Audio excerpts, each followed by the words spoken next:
Here at Helmuth Ford, we are a small-town dealership with no hassle and no pressure. The City of Sigourney will be accepting bids for the removal of snow. All sealed bids must be received by 4 p.m. on Monday, November 4th at the City Clerk's office at 100 North Main in Sigourney. Interested parties will be responsible for snow and ice removal from the sidewalks listed on the screen, as well as all the steps into the Memorial Hall. The snow and ice must be removed in a timely manner and according to the City Code of Ordinances. The successful bidder will be responsible to purchase ice melt and provide any equipment used. You may review a copy of the contract by contacting the City Clerk at City Hall.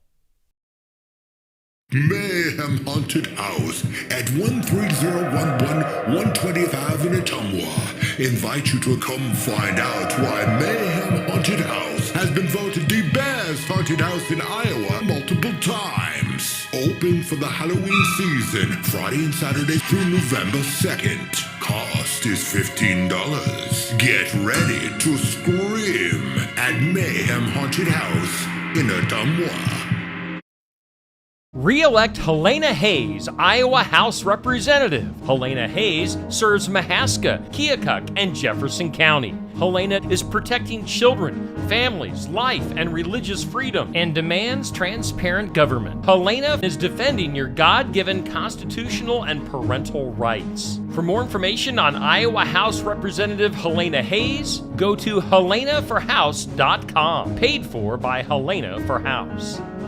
Attention all veterans and guests. The Keokuk County Veterans Affairs Office invites you to join them for a luncheon on Monday, November 11th from 11:30 to 1:30 at the Keokuk County Expo in Sigourney. The Veterans Affairs Office provides assistance to veterans in need. If you have any questions, contact Michelle Herman, the Veterans Affairs Administrator in Keokuk County, at the courthouse in Sigourney, 641-622-2761. The best place to store your hay bales for the winter is inside, but not everyone has that option. Here's how to have minimal losses on Successful Farming Radio. Successful Farming Radio, providing information farmers need in the field, in the shop, and in the office. Committed to growing your business in agriculture. Pride.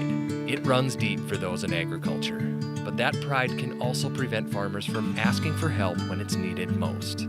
An injury, illness, or natural disaster is a heavy burden for any operation to bear. Farm Rescue is here to help shoulder that burden. We are a nonprofit organization helping farm families in crisis with free planting, haying, and harvesting assistance. There is no pride lost when it comes to Farm Rescue. Learn more at farmrescue.org. Check out our full lineup of Successful Farming podcasts. The Successful Farming podcast goes in-depth into the topics that affect farmers and ranchers. The 15 Minutes with a Farmer podcast offers a quick conversation between an editor and a farmer. The SF Shorts podcast offers bite-sized interviews about agricultural topics. And the SF Daily podcast covers commodity markets, weather, and the big things happening in agriculture each morning. Search for Successful Farming wherever you download your podcasts.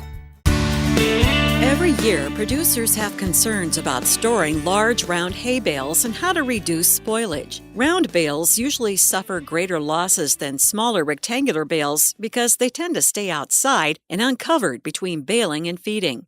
Carla Hernandez is a forages specialist at South Dakota State University. She says some spoilage is inevitable, but keeping your hay dry is a key component to saving your investment. One of the critical points is cover them.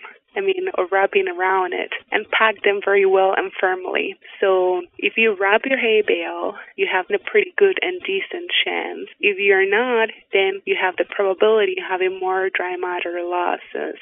Plastic wrap, tarps, or canvases can all be used to protect your hay. Bale placement is also very important for airflow. Place them in rows, end to end, with 3 feet between rows. Don't stack the bales unless they can be covered. You get this big rain event, there's not enough separation. That will still anaerobic condition inside that bale, so there's not going to be enough air to breathe in, and that will cause mold.